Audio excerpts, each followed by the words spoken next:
Lo primero, darte las gracias. Para mí es un enorme placer tenerte por aquí, María. Gracias. Y nada, como te dije, te llevo siguiendo bastante tiempo. Me parece que publicas un contenido de mucho valor, sobre todo acerca del tema del que vamos a hablar hoy, que es cambio climático. Y nada, te doy personalmente las gracias, ya hemos hablado bastante.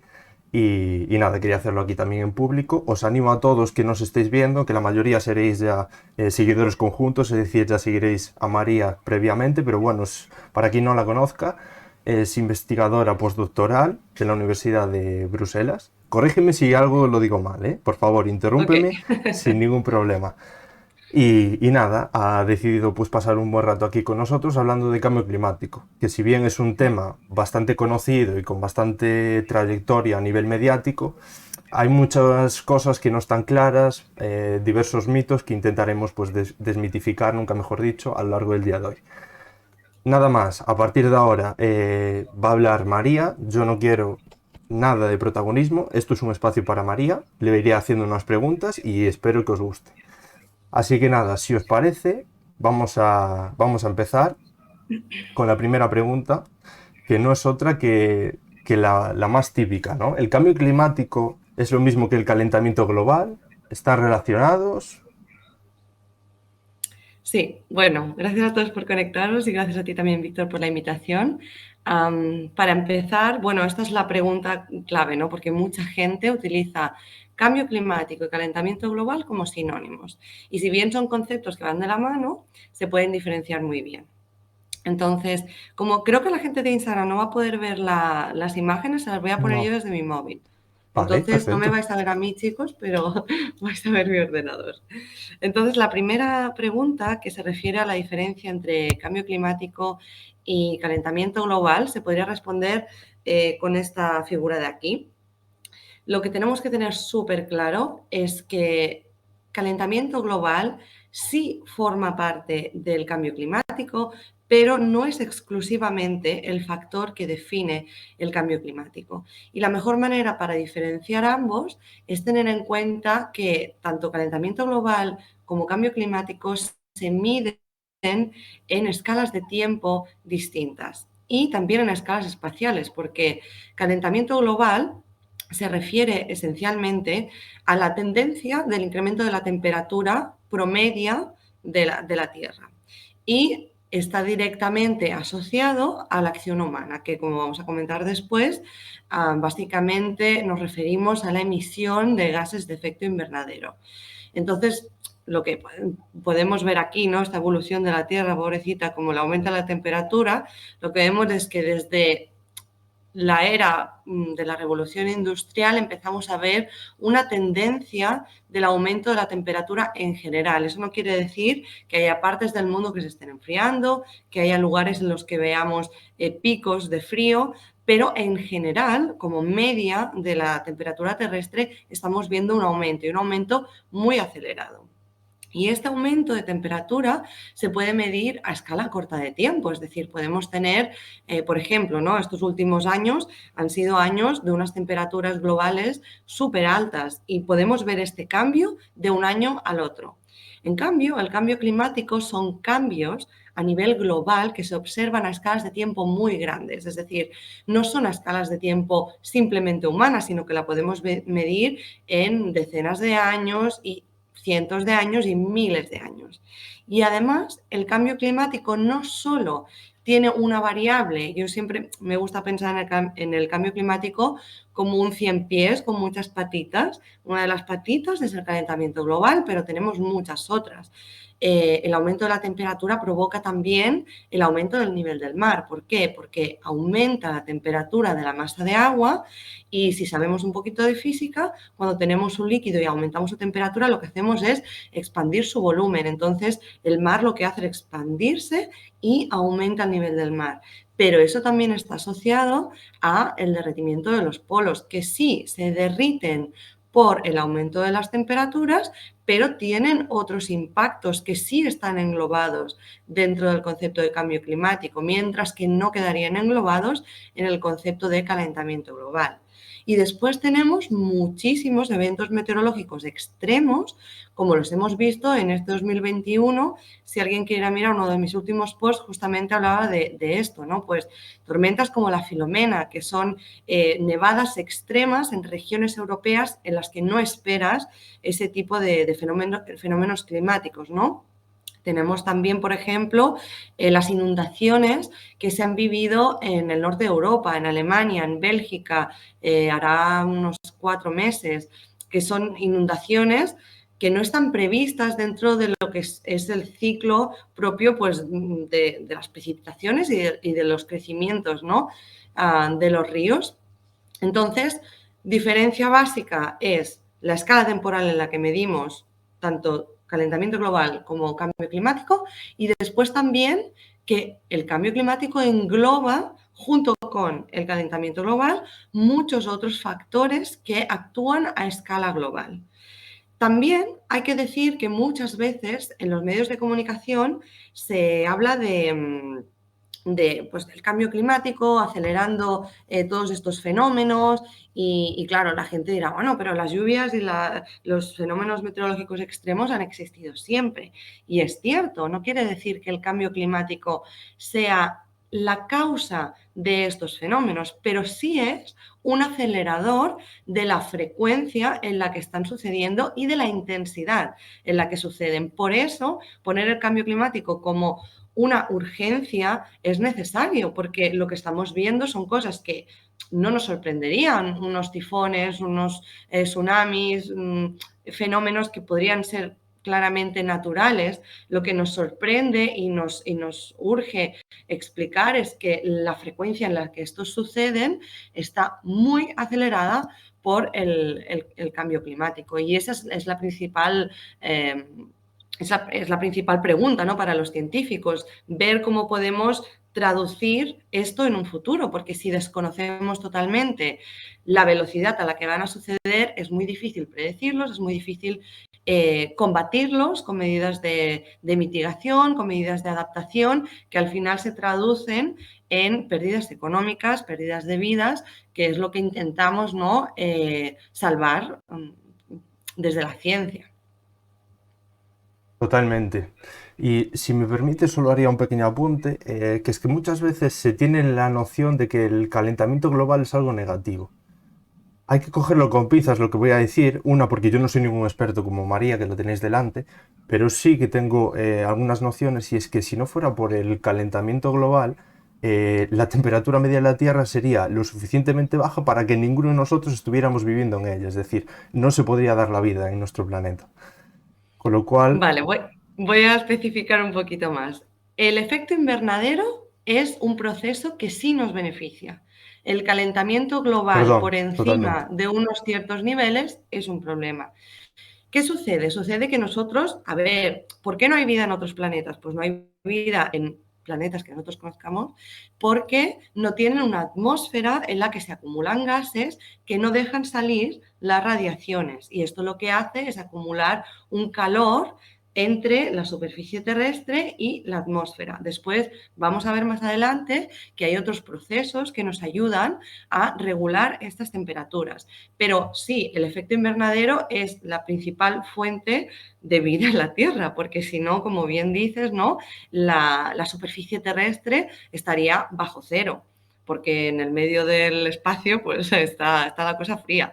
Como que no. Entonces, como fenómeno, el efecto invernadero, bien. Ahora, el número, la concentración, cuánto gas efecto invernadero tenemos en la Claro, atmósfera, ese es el problema. Ahí es donde nos hemos pasado.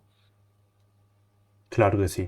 Es que es así. Al fin y al cabo todo es una cuestión de cantidades y somos muchos en el planeta, con lo cual, pues, cada uno, como defendemos siempre también, a poca medida que hagamos, cada uno va sumando. Por eso yo defiendo Sí. la responsabilidad individual, ¿no? Un poco frente a las Luego hablaremos excusas. de Sí, individual y colectivo. También quiero decir que muchas personas ven el calentamiento global como el verano eterno. Sí que es cierto que, por ejemplo, para las personas que vivían en el punto más frío del planeta hace unos años, esto les beneficia porque, claro, pueden salir a la calle a horas en las que antes no podían, pues la gente, a ver, todos sabemos que la vitamina D, el calor, son como condiciones más óptimas, ¿no? Para estar más, bueno, más activo, más contento. Pero ojo, que una cosa es el calentamiento global, que es el aumento de las temperaturas medias, y otra cosa es todo lo que viene asociado a esto. O sea, ¿es normal y lícito que a alguien le guste más vivir en un verano eterno? Lo puedo entender, pero no vayamos a olvidar las consecuencias que esto nos trae a todos los niveles, que como lo vamos a ver después, viene asociado de enfermedades, viene asociado de pérdidas económicas y de vidas, viene asociado a migraciones, viene asociado a pérdida de recursos, viene asociado a crisis económicas, viene asociado a guerras. O sea, ojo, hasta dónde queremos llegar con esto, ¿no? Es decir, que a la gente le está bien que haga más temperatura para ir sin chaqueta, vale, pero ¿hasta dónde estamos dispuestos a perder para tener lo que estamos ganando? Eso es una pregunta que yo dejo en el aire para que la gente la reflexione. Pues me sumo que la gente la recoja porque la verdad es que es una reflexión necesaria y más en los tiempos que corren, ¿no? Si te parece, vamos a ir pasando a la segunda pregunta y hemos hablado un poco las diferencias entre el cambio climático y el calentamiento global, pero yo me pregunto, sí, suele estar en boca de todos cómo nos afecta el cambio climático, que lo veremos luego, porque lógicamente el ser humano es egoísta por naturaleza, lo cual no tiene por qué ser algo negativo, pero vamos a darle la vuelta y vamos a reformularla. ¿Qué es lo que afecta al cambio climático? ¿Cuáles son los factores que tú consideras más relevantes? Bueno, a mí no me gusta personalizar las preguntas porque yo simplemente traduzco la ciencia, básicamente. Entonces, lo que se ha medido que es más importante es, evidentemente, esta concentración de gases en la atmósfera. Eso es lo que, digamos, es el motor de este calentamiento global y a causa de este calentamiento global vemos todos estos cambios a largo plazo. Entonces, el factor más importante, por supuesto, es la emisión de estos gases. Ahora, ¿cómo se emiten estos gases? En su mayor proporción vienen asociados pues al transporte, ya sea por placer, ya sea por trabajo, pero la quema de hidrocarburos para ir de un lugar a otro es la base principal de la emisión de estos gases. Por eso es tan importante en las políticas climáticas por reducir, por ejemplo, viajes de avión de menos de 2 horas que se pueden hacer tranquilamente en tren. Y es vergonzoso, por ejemplo, ver una COP como la que hemos visto recientemente en que la gente vuela en aviones privados, ¿no? Imaginaros cuánto combustible tiene que llevar un avión para que este avión viaje a lo mejor simplemente 1 hora y vaya medio vacío. Entonces, la principal causa de cómo estamos es que a partir de la revolución industrial en el siglo XVIII, pues lo que tenemos es el inicio, ¿no?, de la quema de hidrocarburos y metemos esto a nivel industrial también. Las industrias también necesitan de esta energía para su funcionamiento. Entonces, se suman a las emisiones de transporte por la misma funcionalidad que sería la quema de hidrocarburos, como son el petróleo, el gas, etcétera. ¿Tenemos otros factores? Sí, tenemos otros factores como sería, por ejemplo, la deforestación. ¿Por qué la deforestación es importante? Porque una de las fuentes principales de absorción de CO2 son los bosques. No es la más importante, esto luego lo aclararé también, porque veo muchos posts sobre vamos a reforestar, pero ojo que estamos poniendo la atención donde no es, porque cuando nosotros reforestamos y plantamos, también hay un proceso que es el proceso de crecimiento del árbol y hasta que el árbol no llega a un estado maduro, no empieza a absorber suficiente CO2 como para compensar que se haya plantado, por ejemplo, el árbol, ¿no? Vemos, por ejemplo, en el Amazonas que hay zonas que son emisoras de CO2 y esto es una parte natural de las partes de bosque, o sea, los bosques funcionan así, hay árboles que no han llegado a la madurez de absorción porque no han crecido lo suficiente y siguen emitiendo, pero la mayoría, si son bosques maduros, lo que hacen es absorber. Entonces, si nosotros desforestamos estos bosques, que normalmente lo que hacemos es cortar bosques pues con árboles altos que son maduros, que son los que realmente absorben, lo que hacemos es quitar este sumidero, ¿no?, este factor que hace que absorbe parte del CO2 atmosférico y se lo queda, lo almacena.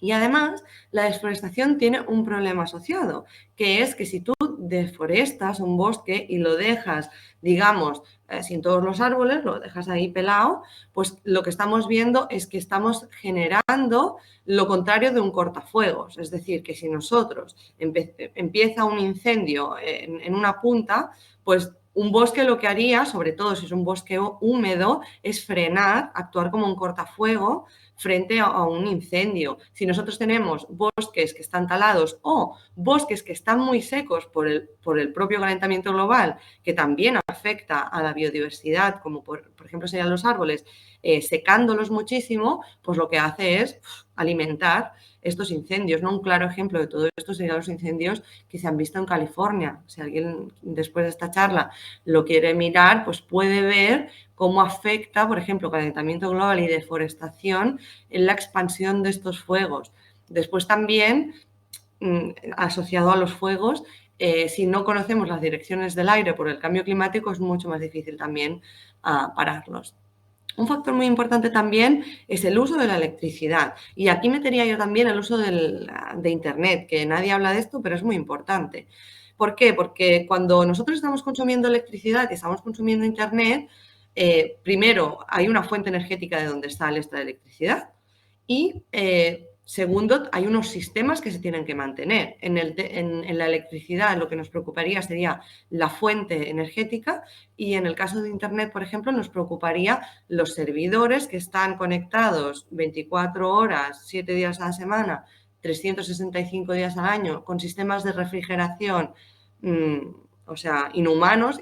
Imaginaros, o sea, si ahora vais a mirar el tiempo que pasáis en pantalla, pues es un promedio y estoy hablando de promedio, seguramente que hay alguno que se les va un poquito más de las manos, de teléfono, de unas 5 horas al día, de consumo constante de datos, de subir cosas a la nube, de enviar emails, de no borrar emails que están ahí en el servidor durante muchísimos años, que para su conservación pues también están consumiendo energía, un sistema de refrigeración detrás, etcétera, etcétera. Y todo esto emite pues por todos estos sistemas que nos permiten acceder a esta electricidad, no porque el encender algo de per se, ¿no? Conectar algo a la luz genere CO2 ese acto, pero todo lo que está detrás es lo que genera CO2. Y después hay un factor súper importante también, que me voy de... que es todo lo que sería la industria animal, industria cárnica, industria, de generación de proteína animal. ¿Por qué genera esto gases de efecto invernadero? Bueno, pues nos podemos figurar desde la deforestación de toda esta zona para poner la granja. Podemos también pensar en los gases que emiten estos animales, que además ahora en España tenemos el debate de la ganadería intensiva, podemos hablar también de eso. Imaginaros, hay no sé cuantísimas vacas por metro cuadrado, o sea, si eso lo multiplicamos en gases como podría ser el metano, que viene asociado pues a las flatulencias de estos animales, pues estamos hablando de una emisión hiper grande.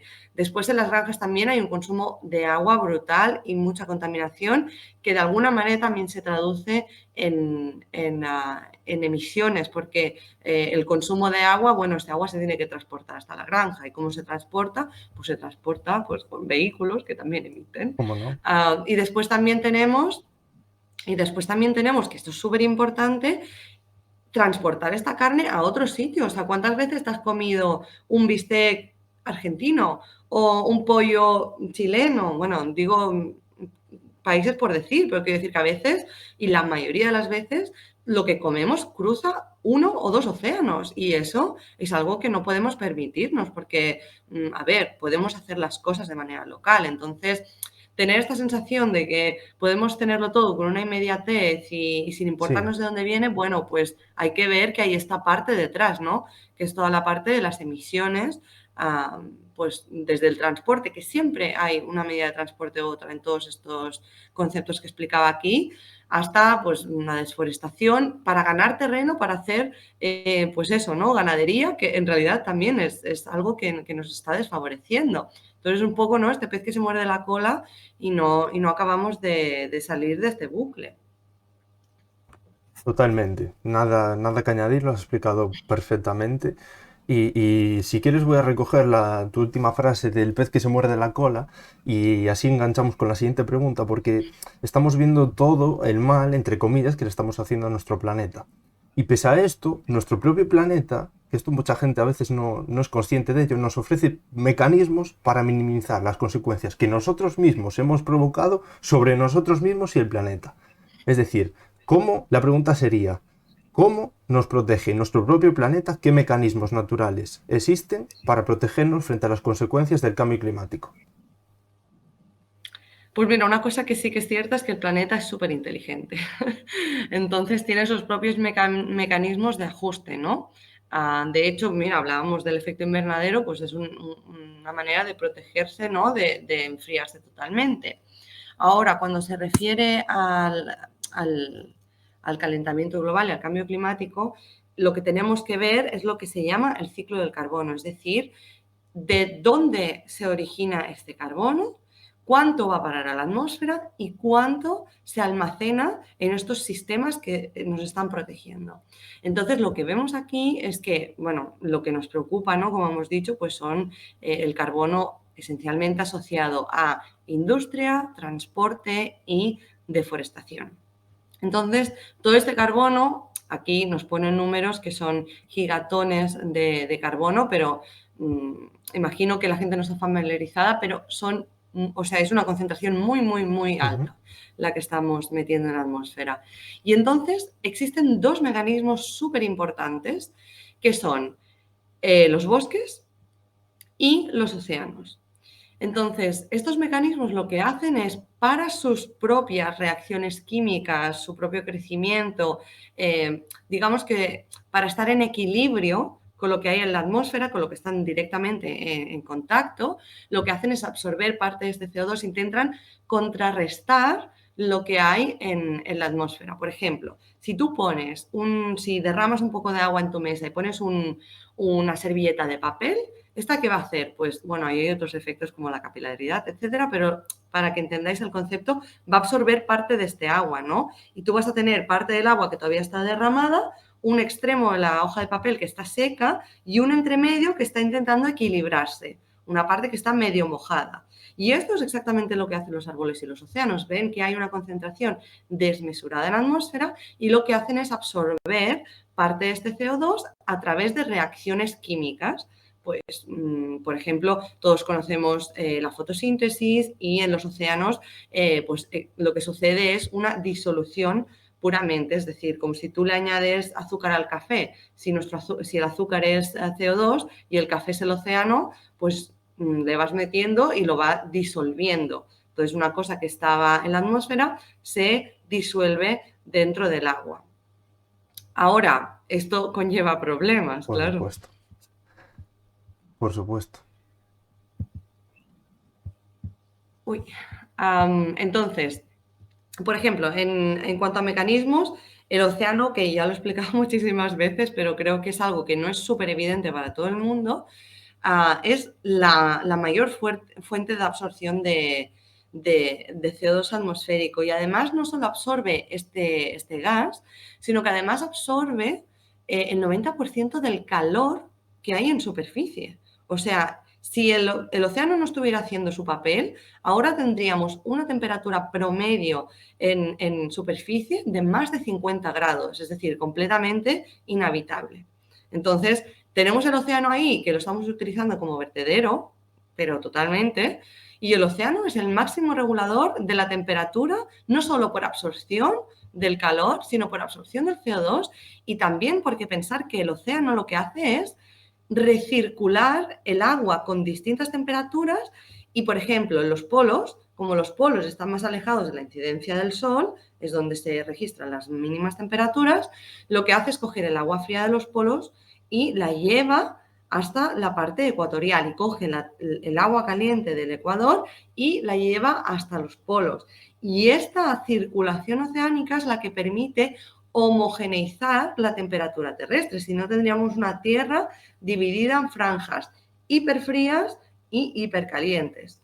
Entonces, el océano necesita estar activo para servirnos como, digamos, efecto tampón, ¿no? Como factor de protección. Ahora, ¿qué pasa? Que con todo este calor que absorbe y con todo este CO2 que absorbe, pues el océano se ve perjudicado. O sea, si tú no paras de meter azúcar en el café, pues al final llega un momento en el que tú ves una montañita de azúcar saliendo del café, porque hay un proceso de saturación en el que ya el mecanismo no da más de sí. Entonces, ¿qué le está sucediendo al océano? Que es súper importante. Pues para empezar se está calentando. De hecho, en 2021 se han registrado las temperaturas más altas jamás registradas en el agua oceánica. Está perdiendo oxígeno. Eso quiere decir que hay zonas en las que ya no hay oxígeno disuelto, es decir, que todo animal, son la mayoría, que necesiten oxígeno para su respiración aeróbica, pues no tiene ese componente y esto es un limitante muy importante para la biodiversidad. Y también se vuelve más ácido. ¿Por qué? Porque el CO2, cuando se disuelve en el agua, lo que hace es generar protones, el hidrógeno con un más arriba, y este H más lo que hace es bajar el pH del agua y la vuelve más ácida. Hoy en día los océanos no son ácidos per se, es decir, tienen un pH que está alrededor del 8, pero este pH en zonas locales se está acidificando hasta llegar a momentos en el que es capaz de disolver el carbonato cálcico, que es el elemento que utilizan pues las conchitas, los corales, un montón de exoesqueletos marinos para crecer. Entonces, ¿qué pasa? Que si se vuelve acídico, lo que tenemos es pues destrucción, por ejemplo, de los corales. Todos hemos visto el blanqueamiento de los corales en la Gran Barrera de Coral australiana y esto se puede ver desde el espacio. O sea, imaginaros la potencia a nivel espacial de este proceso. Esto afecta, por ejemplo, el calentamiento, como hemos dicho, sube el nivel del mar. Calentamiento más acidificación crea este bleaching de los corales. Puede pasar también que se creen algas tóxicas para compensar estos cambios químicos. Si perdemos oxígeno, perdemos el hábitat natural de todos los animales. No sé, diría que el 95% de la biodiversidad marina es aeróbica, es decir, que necesita oxígeno para vivir. Las comunidades anaeróbicas son muy pequeñas en comparación. Entonces, si perdemos este oxígeno, perdemos toda esta biodiversidad.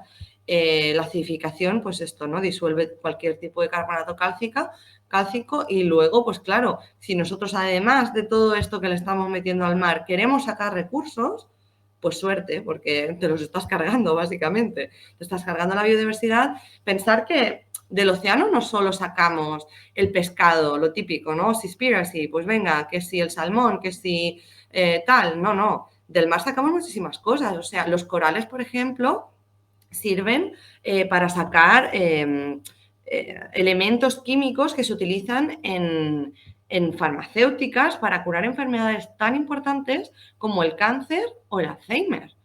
Del mar se sacan los componentes raros que se utilizan para construir el ordenador, el móvil, todos los aparatos electrónicos sin los cuales no somos nadie al día de hoy. O sea, del mar se sacan muchísimos recursos, entonces no podemos permitir, digamos, joderlo, hablando claro, primero porque es el mecanismo principal de regulación de temperatura y de concentración de gases de efecto invernadero, pero es también la fuente de recursos y la séptima fuente económica más importante del mundo. Entonces, cuidado, porque lo que nosotros estamos viendo suceder del suelo terrestre hacia arriba, atmósfera, tiene un impacto también en otros lugares de la Tierra, como sería la hidrosfera, ríos y particularmente océano. Y después el otro elemento que hemos dicho que era súper importante es la desforestación y el por qué está un poquito explicado aquí, ¿no? Como explicaba, en un bosque maduro la mayoría de árboles absorben CO2, otros pueden emitir, pero en la totalidad es absorción. En cambio, si nosotros desforestamos, primero estamos facilitando que se generen incendios Y estos incendios también generan CO2 porque hay una combustión de materia orgánica. Y después, aunque tú replantes, como os comentaba, hay mucha generación de CO2. Entonces, aquí tenemos generación, muy poca absorción y además, si tú estos bosques que estás desforestando los utilizas, además, para poner actividades que de por sí ya emiten, pues imagínate, te estás cargando un sumidero y le estás sumando no solo el hecho de que ya no absorbes, sino que además allí donde absorbías ahora emites y emites en cantidades súper importantes. Entonces, hay que ir con cuidado porque los principales elementos para contrarrestar los efectos del cambio climático los estamos deteriorando cada vez más. Y sin ellos, ya os digo, no hay manera de combatir esto. Además, porque no estamos dejando de emitir tampoco. Es así, y muchas veces, un breve inciso, muchas veces creemos que quitando un árbol, ahí está nuestro error, es decir, donde había un árbol lo hemos quitado, pero muchas veces donde había una especie A y implantamos una especie B, eso también puede ser un error, porque no todos los árboles, como muy bien has explicado, pues tienen las mismas características, necesitan un periodo de maduración para absorber el CO2, con lo cual a lo mejor un árbol tipo A, cualquiera, me da igual, necesita 20 años, pero en ese suelo en concreto necesita 50, porque no tiene las mismas características, no tiene los mismos nitratos, no tiene la misma composición, con lo cual muchas veces relacionado con el tema de la alimentación, no somos conscientes del cambio de uso del suelo, todo, o sea, ya no son las emisiones que pueda producir la producción cárnica, sino el cambio de uso del suelo previo a instalar esa granja también tiene un impacto. Al fin y al cabo, en nuestro planeta todo está relacionado, todo es un ciclo. Y con lo que relacionado a lo que hablábamos del océano, ya no solo todo lo que obtenemos de él, sino lo que podemos obtener que aún no sabemos, porque la mayor parte del océano todavía está por explorar. No sé cuánto Sí. porcentaje, me da igual, pero una Se barbaridad. conoce solo entre un 5 y un 10. Y Pues solo con mira, este 5 y 10 sabemos que el 90% de la biodiversidad se almacena en los océanos. O sea, imaginaros la de biodiversidad que desconocemos.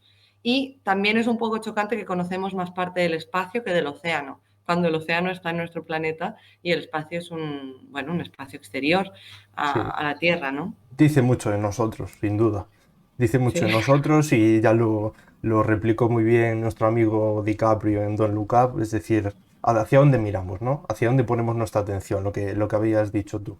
Si te parece, vamos a entrar un poco en la recta final, sobre todo de Sí. cara a la gente que nos esté viendo, que entiendo que no todos tienen a lo mejor una formación muy elevada en el tema de medio ambiente, y entonces yo quiero aprovechar que tenemos una experta con nosotros para quizás desmentir uno de los mayores mitos, y es que el cambio climático está provocado, sí o no, por nosotros los seres humanos.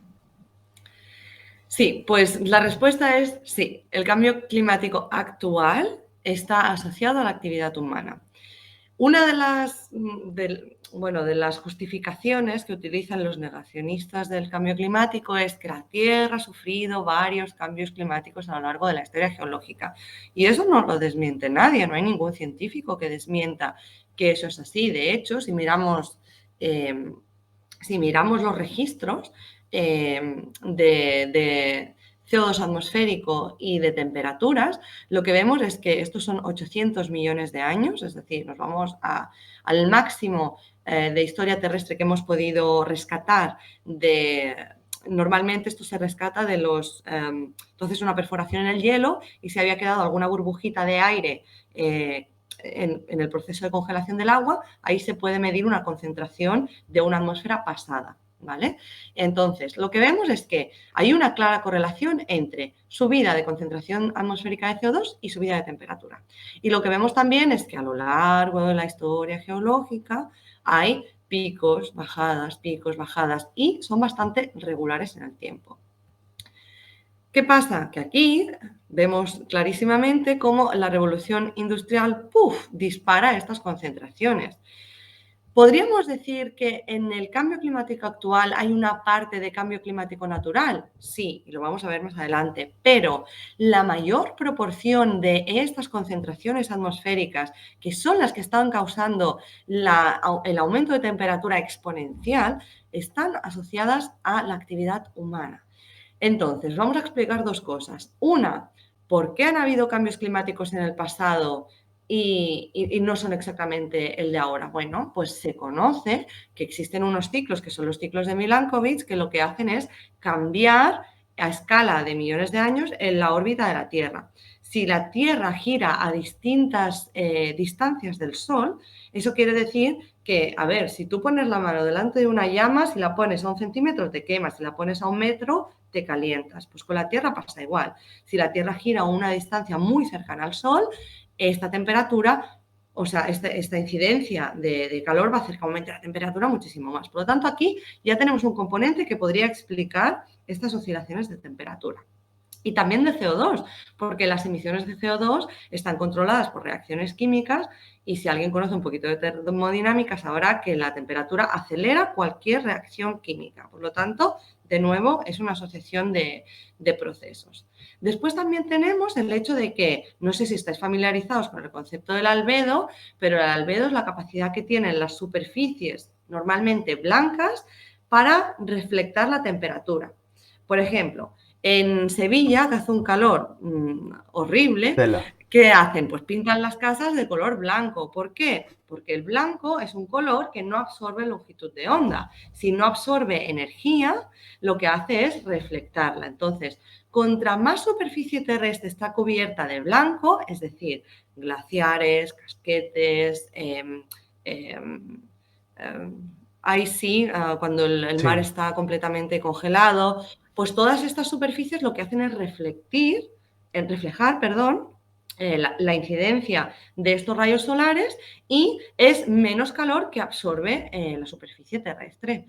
Y luego también lo que tendríamos sería que también podemos tener una oscilación del efecto invernadero, es decir, que por ejemplo, si hay una erupción volcánica muy importante que está inyectando pues gases a niveles de la atmósfera en los que son peligrosos, pues ahí, por ejemplo, se podría crear una zona en la que pues tuviéramos una concentración más alta de CO2, aunque los volcanes son un poquito, hay que cogerlos con pinzas porque normalmente localmente enfrían, pero quiero decir que hay factores naturales que podrían haber explicado estos picos de concentración.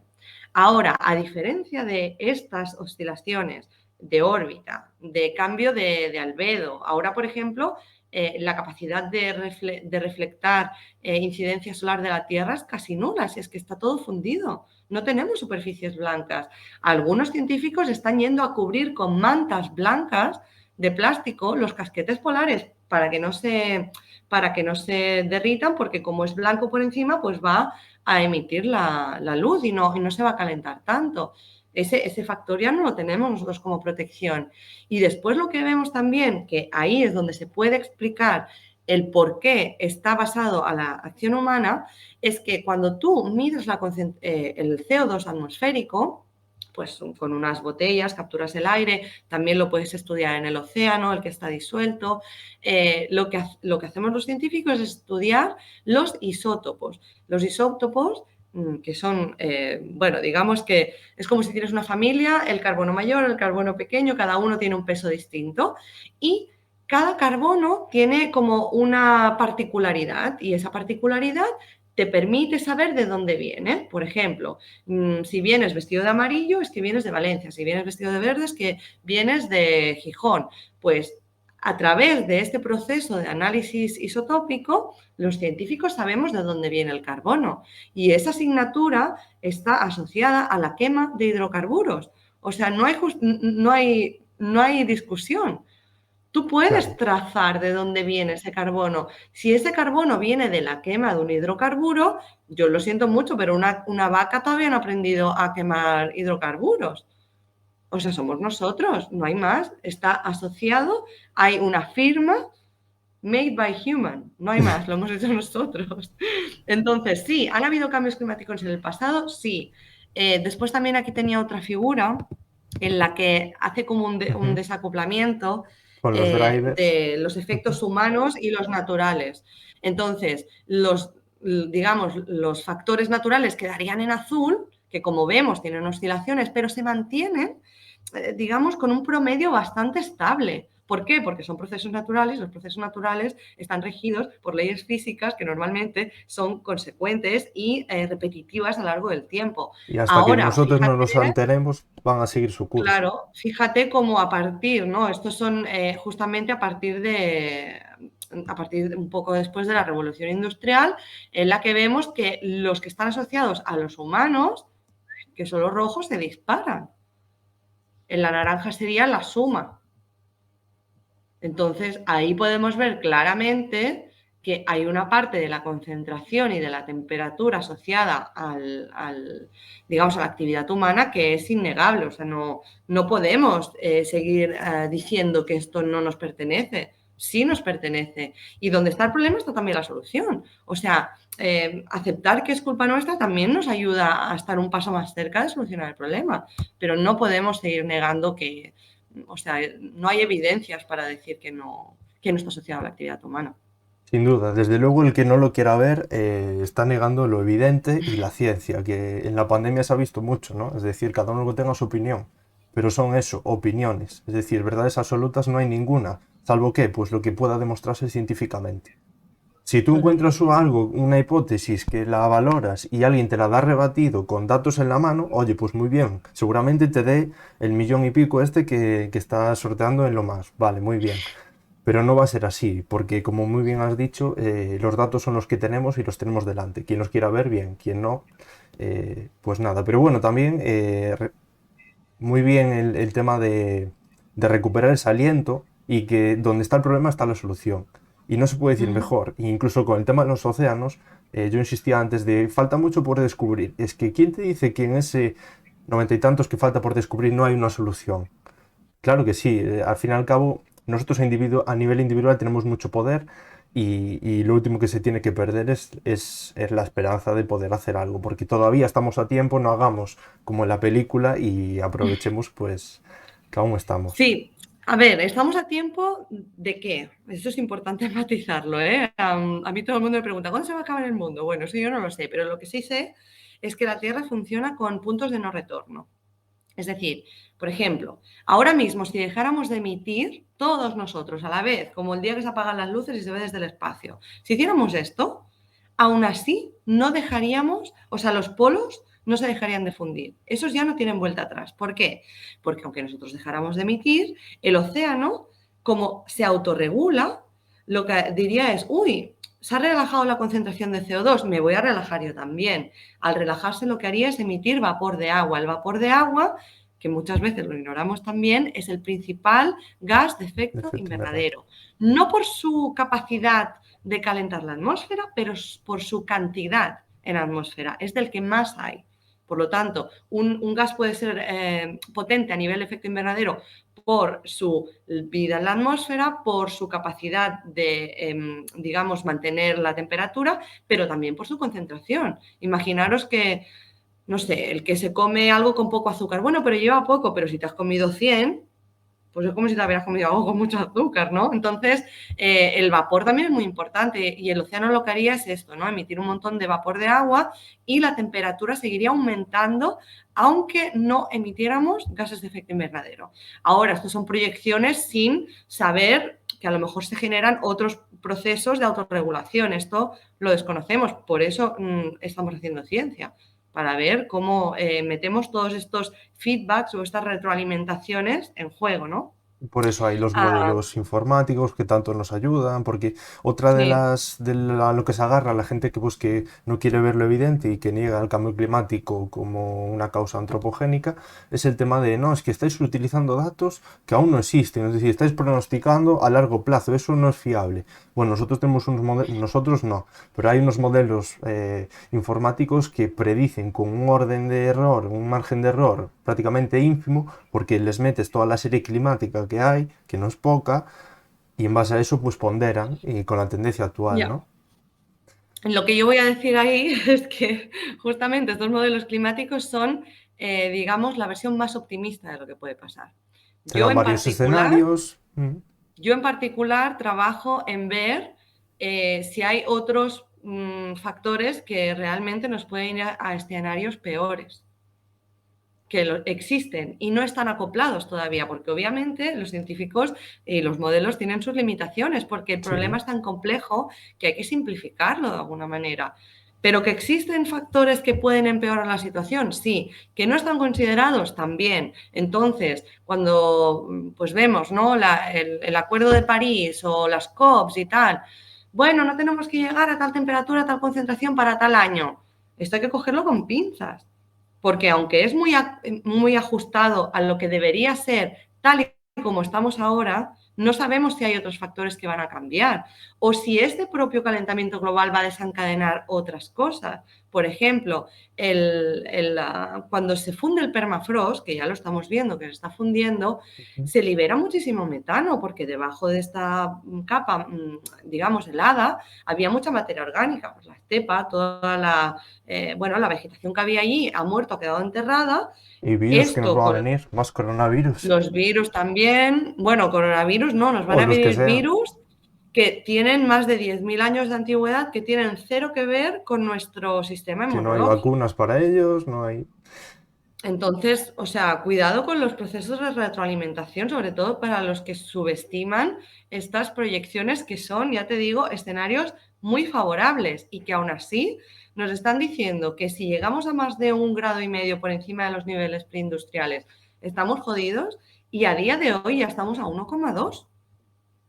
O sea, no tenemos ni margen de tiempo ni margen de temperatura.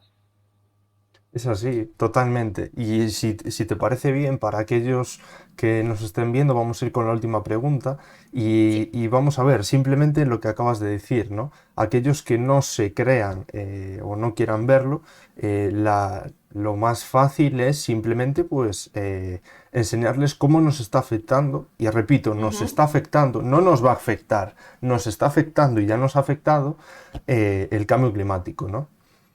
Sí, una de las cosas muy importantes a hablar aquí es de la injusticia climática. Ujú. ¿Qué pasa? Que, a ver, en Europa, en las latitudes, ¿no? Europa, Estados Unidos, China, pues estamos en una zona que, por suerte, pues los efectos del cambio climático no son tan evidentes. No son tan evidentes por la zona geográfica y no son tan evidentes por el poder económico que tenemos para mitigarlos o taparlos. ¿De acuerdo? Pero eso no quiere decir que no estén pasando en otro lugar y no quiere decir que no nos vayan a afectar en un futuro. Y aquí lo que podemos ver pues son los efectos más generales, tanto sociales como económicos, del impacto climático. Como todos sabemos, uno de los problemas, que esto sí se está viendo en muchísimas costas, sobre todo en zonas insulares, es que está subiendo el nivel del mar. Entonces, esto puede acabar con muchísimas zonas Aledañas. costeras y con todas las vidas y bienes materiales que esto supone. Después también tenemos un problema muy importante, que es la migración climática. La migración climática no tiene ninguna estructura legal detrás, es decir, si tú, por un fenómeno asociado al cambio climático, te tienes que ir de tu país, no tienes ningún apoyo legal detrás, y esto es muy preocupante. También es preocupante porque a ver cómo metemos a tantísima gente en zonas que de por sí ya están sobrepopuladas. Después también tenemos precariedad de recursos. Pues, por ejemplo, si tenemos estos cambios de temperatura, a ver, los almendros deberían florecer en marzo y estamos en enero y algunos ya están súper florecidos. ¿Por qué? Porque las temperaturas no son lo que les tocan. Entonces ya no podemos ni contar con esta temporalidad que nos regula un poco lo que tenemos que comer, ¿no? Pues los campos y la productividad de estos campos. Después también, obviamente, si nos faltan recursos, ¿qué va a pasar? Pues que va a aumentar muchísimo el precio de estos recursos y van a ser muy inaccesibles para la mayoría de la población, porque una de las cosas que ha causado la pandemia es que los pobres nos hemos hecho más pobres y los ricos se han hecho más ricos. Por lo tanto, menos poder adquisitivo para estos recursos que ya nos faltan. Después también, bueno, como decíamos, ¿no? Pues estos fenómenos meteorológicos extremos que pueden causar mucha pobreza, porque si, bueno, lo hemos visto, no era asociado al cambio climático, pero pues en La Palma hemos visto esta erupción volcánica, los fenómenos naturales no miran lo que tienen delante, pasan y pasan, y el que pierde su casa la perdió. Después también, como decíamos, uy, creo que Sí, se sí, paró el estoy, live. estoy en ello. Pero bueno, tú continúa, no te preocupes. Vale, creo que sí, es porque es más de una hora. Como también lo que podemos tener es que debido a las temperaturas, pues no solo se liberan estos virus, por ejemplo, de las zonas de permafrost, pero es que también se transmite mucho más rápido por las temperaturas y porque, por ejemplo, muchos animales que difunden estas Los enfermedades transmisores, vectores de se transmisión, trasladan a otras zonas. Exacto, por insectos, ejemplo, etcétera. los mosquitos cargados de malaria, pues si vienen a las zonas europeas, pues nos infectan con estas enfermedades. Después también, ojo, porque el agua entre contaminada y evaporada, lo que nos queda está muy limitado. Y el agua es o sea, el principal recurso de vida de la especie humana. Entonces, el agua ya hace años que está cotizando en algunos países como California y esto es algo que nos debería preocupar Y va a muchísimo. ser la Además, el principal causa gasto de guerra completa. en un futuro muy, Sí, muy próximo. que es lo que viene a continuación. ¿Qué viene asociado a estos recursos limitados? Pues una guerra. Pensar que nosotros a nivel mundial consumimos 1,7 planetas cada año. Estamos en un déficit de recursos brutal y estamos hablando de global. Por ejemplo, para mantener el estilo de vida de España se necesitan entre 3 y 7 planetas, dependiendo del año. O sea, eso es una barbaridad. Vivimos sobre nuestras capacidades, pero a toda pastilla además. Después también, ¿qué tenemos? Pues tenemos un aumento de la temperatura. Yo siempre digo lo mismo. Si cuando tienes unas décimas de fiebre te encuentras fatal, imagínate vivir con una temperatura fuera que es de 40 grados constantemente. ¿Y qué implicaría esto? Pues usar aire acondicionado a todo kiski. ¿Y esto qué hace? Generar gases de efecto invernadero. ¿Y esto qué hace? Que aumente la temperatura. Y no sales de ahí, ¿eh?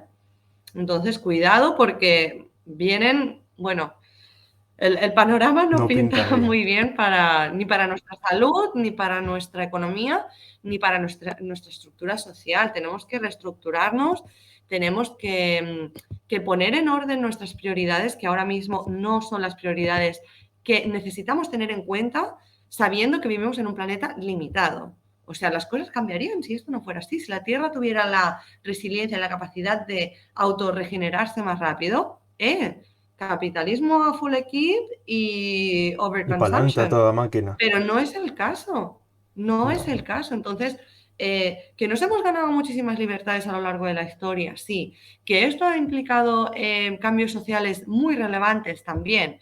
Pero nos tenemos que adaptar al momento histórico que nos toca. Y si ese momento histórico va de la mano de un momento medioambiental de crisis, nosotros como sociedad tenemos que frenar. Y lo que vemos, las tendencias son todo lo contrario, metaverso, todo a través de los ordenadores, online, o sea, no vamos en la dirección que nos toca. Y esto tenemos que mirarlo. A la gente le da igual si muere el vecino de al lado, pero cuando le toque a él, querrá que alguien le ayude. Pues esto no va a suceder. O sea, Igual, tenemos. sí, totalmente. Y el vecino al lado es una cosa, pero cuando tu hijo no sepa lo que es un árbol, porque a lo mejor no lo concibe de la misma manera, porque llegado el momento ya no los va a ver, o va a estar todo desertizado, una zona donde antes pues podías ver muchísima diversidad, dar un paseo por el parque, ahora donde no lo va a ver.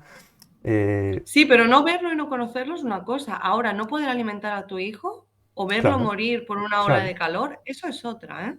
claro, No, claro, no claro. importa tanto que se adapte a otras cosas. A ver, nuestros bisabuelos no conocían la tecnología. No importa que cambien nuestras realidades. Lo que importa es hasta qué punto la queremos llevar esta realidad. Queremos llevarla hasta un punto de desesperación social, de guerra, de limitación de recursos. Ponernos en esa tesitura cuando tenemos las capacidades para resolver el problema, a mí me parece completamente insultante como sociedad. Mm. Sí, sí, es así. Y si te parece bien, para terminar y concluir esta charla que ha estado fantástica, yo he aprendido muchísimo y me parece que uno de los objetivos que tengo, ¿no? Con esta serie de entrevistas es acercar a las personas más de a pie todos estos temas que para mí son importantes de la mano de los mejores especialistas, ¿no? Entonces, aprovechando pues el tema del Instagram, pues he podido contactar contigo, conocerte y acercar todo esto. Si quieres, para recapitular y sobre todo para finalizar y concluir, hemos Ujú. visto un poquito todos los aspectos más relevantes. Ahora, ¿qué podemos hacer nosotros como individuo? Tres, cuatro medidas básicas, concretas y concisas Ujú. para intentar aportar en esta lucha climática. Bueno, pues lo primero es que los que hayan estado aquí o vayan a ver este vídeo ya van en modo nivel avanzado porque quiere decir que les preocupa y esa es la principal, educarse. Hoy en día tenemos información inmediata y de muy buena calidad accesible a todos nosotros. Utilicemos estas herramientas para educarnos en algo que nos afecta directamente. Por lo tanto, para mí lo primero sería un cambio en la estructura de la educación ambiental. Lo segundo sería que, obviamente, si lo que hace que tengamos esta situación es la concentración de CO2 en la atmósfera, dejemos de emitir. Vamos a luchar contra la emisión de CO2 o de metano, también muy importante, por la quema de hidrocarburos. Si tenemos transporte público, utilicémoslo. Si podemos sustituir un avión por un tren, hagámoslo. Tengamos un poco en cuenta que todas nuestras acciones tienen una consecuencia. La tercera para mí sería, como he dicho, reestructurar nuestras prioridades. O sea, no puede ser que un tiktokero sin ganas de despreciar ningún trabajo, pero que una persona que se cambia de ropa 10 veces gane el triple que una persona que tiene un premio Nobel porque está intentando investigar la solución a un problema social y medioambiental. Es decir, ¿dónde va nuestra mirada? ¿Dónde va nuestro apoyo? No está yendo en la dirección correcta. Hay que apoyar a las personas que nos dan herramientas que nos sirvan para crecer como sociedad. A la Tierra no hay que salvarla. A la Tierra, en cuanto nosotros nos extingamos, florece de nuevo y tendrá otros problemas con otras especies. O sea, es para salvarnos a nosotros. Es que, y nadie va a venir a salvar a nadie. O sea, o lo hacemos entre todos o aquí no hay tu tía. Después también, pues estos serán un poquito más simpáticos, ¿no? Porque no puede ser que los países que están en vías de desarrollo, que todavía no han emitido ni un 1% de lo que hemos emitido, por ejemplo, en Europa, pues estén pagando las consecuencias antes que nosotros. Esta injusticia climática no la podemos pasar por alto. O sea, que una persona esté sufriendo en el sur de África no te puede dar igual, porque mañana puede ser tú. Y hay que empatizar socialmente con el cambio climático también. Para mí también es muy importante vivir con menos, dejar esta inmediatez de lado, consumir menos carne, no quererlo todo con un clic, no pensarnos que la Tierra no es limitada porque lo es, y pensar siempre que todas nuestras acciones tienen una repercusión. Eso es lo único que te puede hacer evolucionar hacia una persona más sostenible y más implicada climáticamente. Y luego, para mí, la más importante es ejercer presión política. Porque al final, si nosotros, y económica, porque aquí si no tocas el dinero no se mueve nadie, No, nosotros somos los consumidores. Si nadie conduciera, todas las petroleras quiebran, que son las que están causando el problema. Sí, que entendemos que la sociedad, la globalización, estamos en un nivel muy desarrollado, no podemos parar las cosas porque sí, pero tenemos que sospesar. ¿Qué nos pesa más? ¿Esto o irnos a una situación de decrecimiento que va a ser muy apocalíptica? Porque a una sociedad que lo tiene todo, quitarle el 90% de un día para el otro, porque eso es lo que vamos a tener a partir de 2030, ¿eh? O sea, cuando ya no tengamos para dónde tirar, vamos a va a ser tener que ir abrupto, a... un corte. Exacto. Es así, tiene que ser Así que... paulatino y hacer una pequeña progresión porque es que si no nos vamos a ir con ella. Es Y decir, el corte nos concienciación va a llevar. también, porque no podemos dejar de hacer las cosas porque nos las digan tampoco. O sea, el que no corre en la carretera porque tiene un radar, tiene un problema. No tiene que correr porque puede matar a otra persona. O sea, es que los conceptos están mal estructurados de base. Hay que hacer entender a la gente, a los políticos, a las grandes empresas, que el dinero no se come, que el dinero no se respira. Hay que poner las prioridades en orden y si eso lo podemos hacer a nivel individual con nuestras decisiones diarias, pues hagámoslo. Efectivamente. Lo primero, edúcate. Lo segundo, no subestimes tu capacidad individual. Y lo tercero, ejerce presión política. Ese sería el Sí, mensaje, porque sin al más. final, obviamente, uno no se puede sentir culpable de todo lo que pasa, porque por encima no sé muchísima gente, pero vamos a hacer que ellos cambien también. Es que es así. Oye, pues muchísimas gracias por esta charla, casi horita, vamos a cumplir ahora la horita de charla, que ha estado súper interesante. Estoy seguro de que, pese a los problemas que hemos tenido, ahora mismo estoy únicamente yo en el directo, no pasa nada. Eh, por eso también quería hacer formato YouTube, ¿no? Porque siempre se Ujú. puede recapitular, la idea ya, como te dije, es subirlo y que cada uno pueda seleccionar y ver aquella parte que más le guste. No me gustaría cerrarlo si antes invitaros a todos los que nos estén viendo, ya sea en directo o en diferido, a que sigáis a María en sus redes sociales, que tenéis por aquí, tanto en Twitter como en Instagram, y y que recojáis estas pequeñas ideas que os vamos dejando en el tintero, que os dé vueltas la cabeza y que aportemos cada uno desde nuestra posición. La mía es aportar conocimiento a través de estos especialistas, a través de mi formación. La de María, aparte de esa, es también investigar y sobre todo respetar el trabajo de los demás, ¿no? Respetar el trabajo de los investigadores, de la comunidad científica, que se están desgañitando, por hacer un pequeño y último paralelismo con Don't Look Up. No es una comedia, no es un drama tampoco, es una realidad. Es decir, la película Don't Look Up no es un drama, no es una comedia, es prácticamente, podría ser perfectamente un documental. Es Ujú. decir, tomémoslo como lo es, el presente, y si queremos tener un futuro tenemos que hacer algo ahora.